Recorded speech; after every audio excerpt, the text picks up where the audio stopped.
All right, guys, it is time to go over what is going on with Treasure Mode Enel. Treasure Mode Enel does have some cool stats, really cool abilities and all that, and I'm definitely going to be farming him, and I have been waiting for One Piece Treasure content for a while. Yay, finally it's out. So let's go ahead and check out what's going on with this Treasure Mode. Treasure reward is plenty of lots items, great English, good translations, always great Google Translate.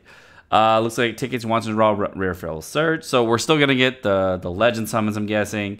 I really haven't looked into too much of the awards. I'll have to check that out as the treasure mode drops in like a few hours. But looking into the bosses, the first boss we're going to have is Shoulda. Shoulda at level 1 is going to have 660,000 HP and do 6,200 damage on level 1. Usually game about 5-10% every single time, so probably about 600 damage extra, 300 damage extra, I'm not really sure. But it should increase incrementally after that by whatever the margin is, I'm really sure. The preemptive on him is going to be Seaman Seals random 2 for 3 turns. So 2 random sailors on your team are going to be silenced for 3 turns, and it's going to convert 1 slot of the game to Okayama. I'm guessing to block or bomb, one of the two. So definitely have some kind of orb manipulate there. There's going to be an interrupt at the end of turn 1, 2 random people sealed for 4 turns, and then interrupt at the end of turn 2, sealed for 6 turns, and then turn 3 is 1 seal for 10 turns. So just you have to kill turn 1, otherwise you can get silenced like over and over and over again. The normal behavior is less than half the physical strength every single time. 20% attack damage, normal attack. So you're gonna want to have to clear. You want to clear all the ads in the back and kill Shoulda in the first turn. You're not gonna want to try to stall this out because that's not gonna work out for you. Looks like the recommended team is going to be Sanji, Opera, Fortnite Marco, 20th Robin, and 20th Frankie. 20th Frankie is a character that is going to do 100% defense reduction as well as do a lot of random hits. And 20th Robin takes block orbs and does AoE damage. So my thought is that you're using 20th Robin to empty your slots from block orbs and just clear the field, get rid of all the 3 fodder behind him, and then you're going to use 20th Frankie to do the 100% defense reduction, which will trigger the 1.5 damage from Robin, and then you can use Opera and Marco to do the rest, as well as Sanji to finish it off. So definitely looking like that's the approach that you're going to be wanting to take here.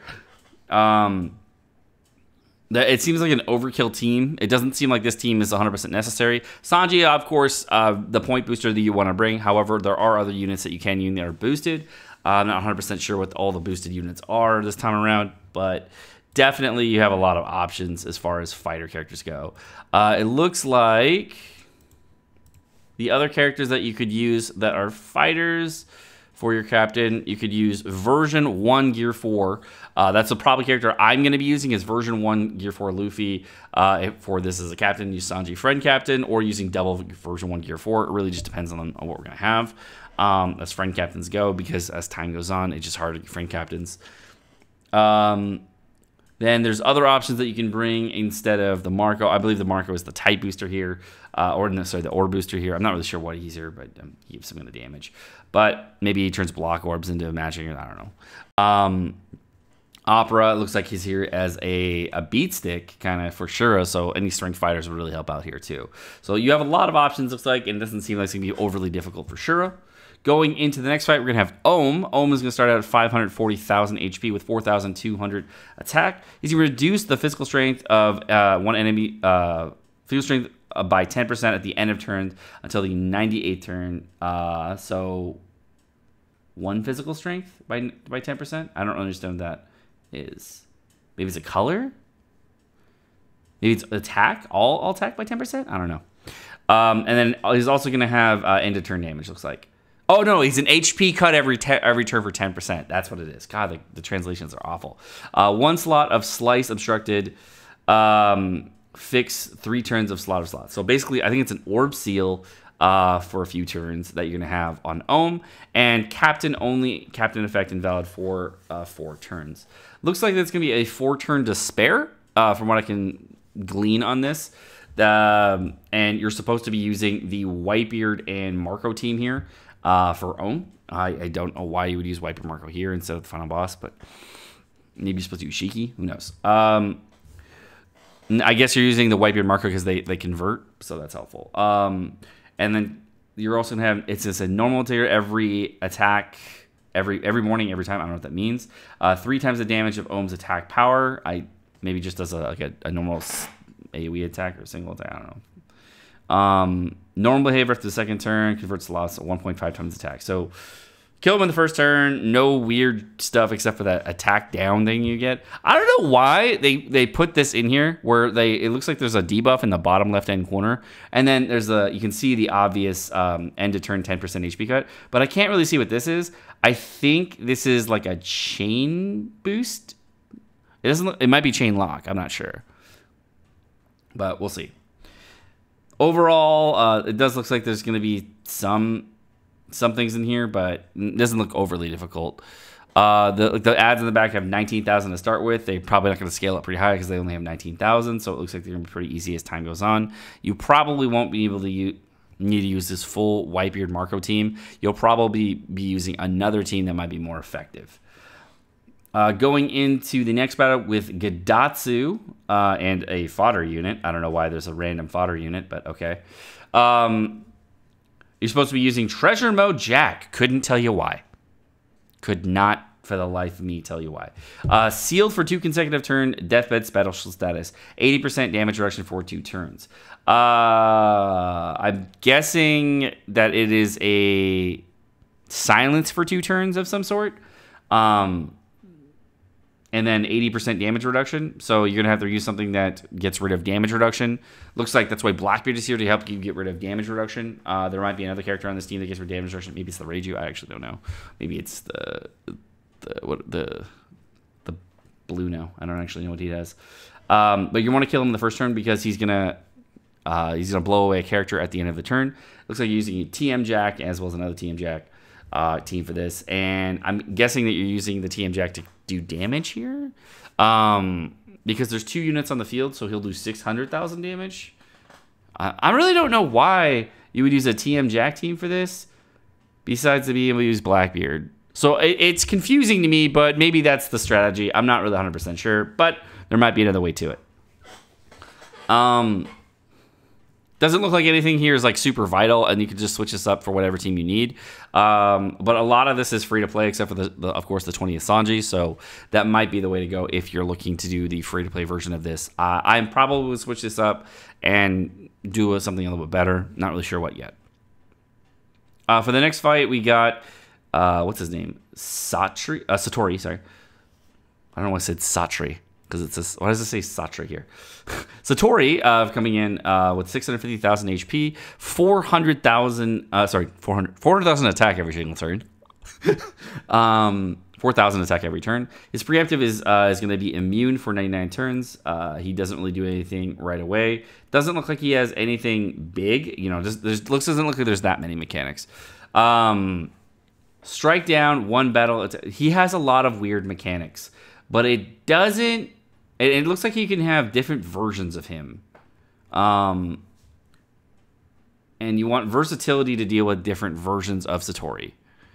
Because that's kind of weird. I don't really know. I don't... Okay, so he has a lot of mechanics.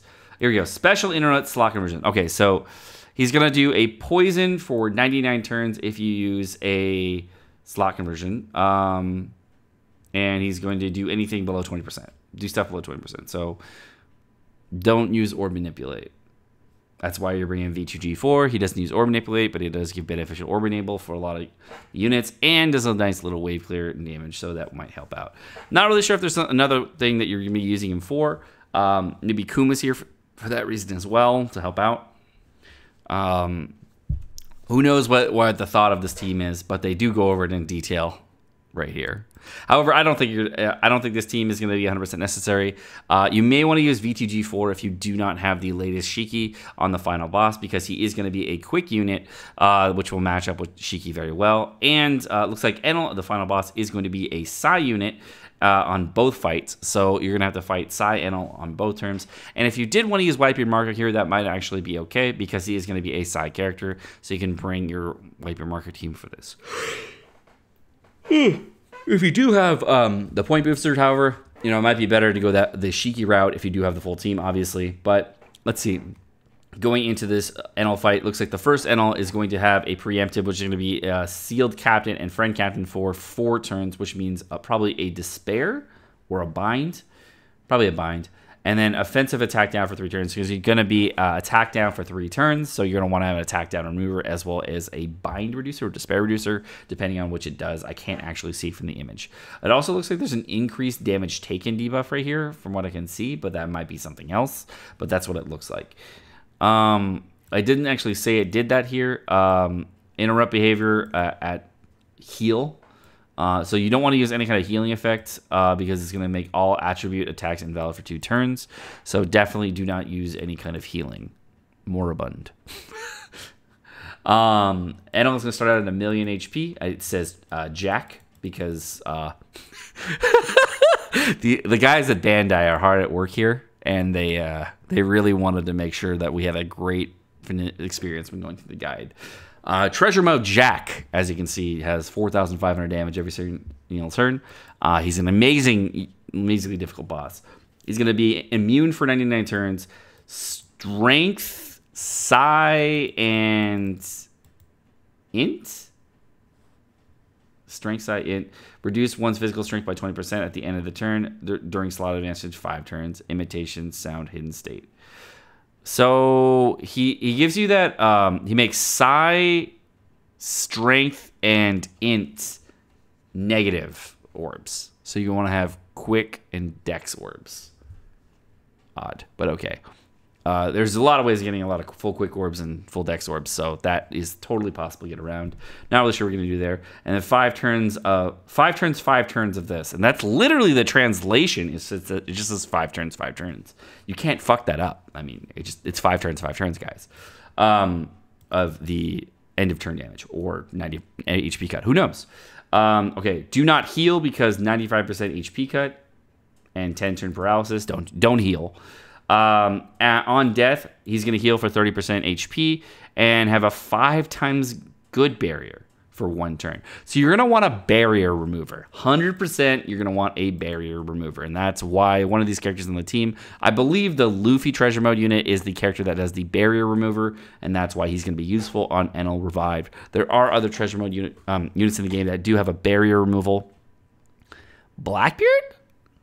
I think the new raid Blackbeard is a character that removes barrier, and I think he's another character that is boosted. Strawberry is another one, I believe, as well as the new Mihawk. So you do have 3 characters that are boosted this time around that do remove barriers. There might be more. I'm looking at the boosted unit net list now, but you know what? I haven't played OPTC in like a week, so I really just don't even know who the newest characters are because they release like 2 characters every week. They're going to recommend the Enel formation as the new Shiki team with the brand new 2 units for Shiki, as well as the new Luffy, as well as the new Ganfar. I don't really know why this is the boosted team here. Obviously, this is there's other ways you can change this up, but I would say that the best captain for this is I think the Luffy's the higher booster, right? If it's, then he's gonna be Luffy captain, but he's only a striker captain. It's a very odd treasure mode. I'm really not sure how to get the most amount of points here because of everything that's going on here. But we do have the treasure modes coming out very soon. So hope you guys enjoyed this video, and we'll be going to the treasure mode. My name is Sekapoko. Thanks for watching. Hope you guys enjoyed it. Of course, like, subscribe, all the fun stuff. You guys have a great rest of your day. Peace.